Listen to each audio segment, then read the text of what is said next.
dejansko vedno sta dva kriva za neko stvar. Ne? Tako da tudi se mi zdi pri tem varanju, da ni vse tako črno-belo, no? kot potem ena stran prikaže vedno, da ne vem, saj z ginekološkega stališča bi se dal kaj narediti, da bi bilo življenje v spalnici bolj živahno.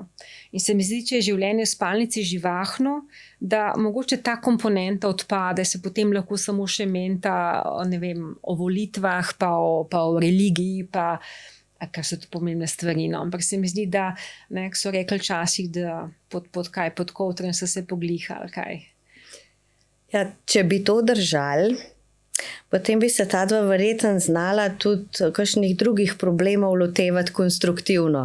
In verjetno tudi iz tega razloga do ločitve ne bi prišlo, ampak običajno gre eno z roko v roki. Nisem razumljena, nisem slišana, vse gre narobe, ne morem se zmeniti, ne morem se pogovoriti in potem seveda zaškripa tudi spolnost.